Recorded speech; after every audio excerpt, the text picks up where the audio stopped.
Story 1. The House That Breathes. I woke in the night gasping because the walls around me were expanding, breathing in and out like a living lung. My palm pressed against the old wood, and it throbbed back like flesh under skin. A whisper slithered through the plaster, my name spoken in a voice that wasn't mine. Welcome to Bound in Fear, where every night we uncover true stories of America's most haunted places. Subscribe if you dare. The Whaley House doesn't need candles or theatrics to unsettle visitors. It's built on tragedy itself. In the mid-1800s, Thomas Whaley was a wealthy man who wanted to build a grand home in San Diego. What he didn't care about, or perhaps didn't believe, was that the lot he chose was infamous. It was where criminals and outsiders were hanged. It was the site of the city's gallows. Whaley's house rose from the ground in 1857, an elegant brick mansion with tall windows and polished wood floors. But the dead don't forgive, and they don't forget. Whaley's infant son, Thomas Jr., died in the house. His daughter, Violet, abandoned by her husband,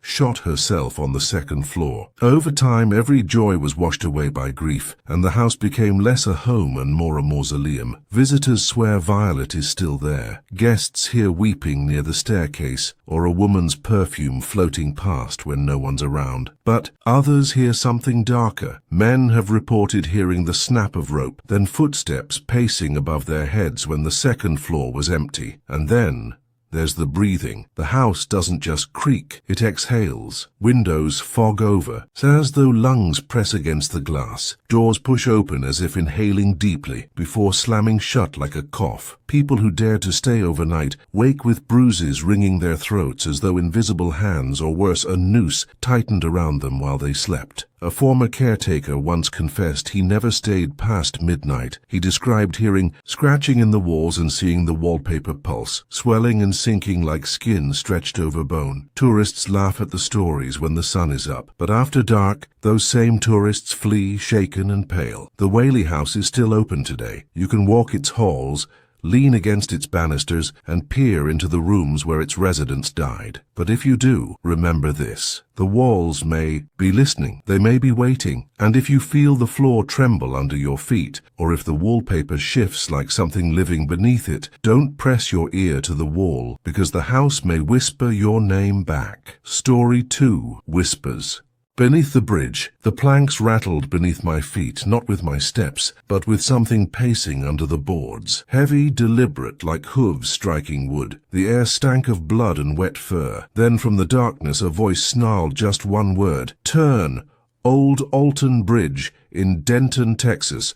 Locals don't call it by its name. To them, it's Goatman's Bridge, a cursed crossing where men were murdered and something darker was born. The story begins with Oscar Washburn, a black goat farmer in the late 1800s. He was known as kind, hard-working, a man who lived quietly with his family near the bridge. His success brought envy and rage. A group of Klansmen dragged him to the bridge one night, tied a noose around his neck and threw him over the edge. But when they pulled the rope back up, his body was gone. Only the rope remained. The men returned to his farm, furious, and slaughtered his family. From that night forward, people swore a monstrous figure haunted the bridge, a half-man, half-goat abomination with glowing eyes, horns, and the fury of vengeance. Teenagers dare each other to cross the bridge at midnight, to call out for the Goatman 3 times. Some come back laughing, others don't laugh at all. They say red eyes appear from the tree line, or something rams their cars, leaving horn-shaped gouges in the metal. A group of paranormal investigators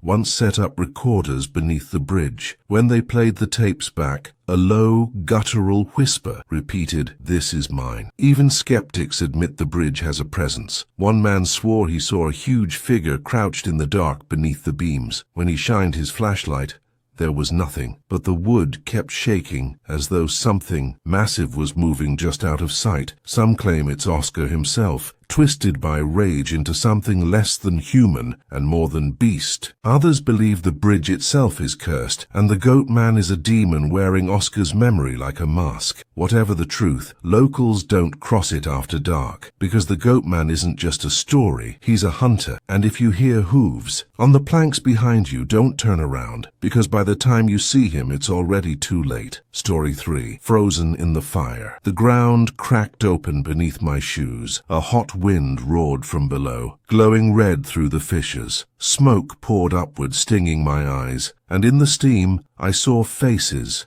screaming, clawing, pressed against the smoke itself, as if trapped within it. Centralia, Pennsylvania, was once a bustling coal town. But in 1962, a fire ignited deep in the mines. It spread endlessly underground, consuming everything in its path. Houses collapsed into sinkholes, yards erupted in flames, and yet the fire never stopped. It burns to this day, 60 years later. The government evacuated most of the residents. Streets were blocked off, homes demolished, but a few people refused to leave. They said it wasn't the fire that scared them, it was the voices. Those who stayed reported hearing screams in the night, not just crackling fire, but cries for help. Some swore they saw ghostly miners trudging through the smoke, their faces blistered, eyes hollow, vanishing as quickly as they appeared. In 1981, a 12-year-old boy nearly died when the ground opened beneath him, sucking him toward a pit of flame. He was saved at the last moment. Locals say it wasn't luck, it was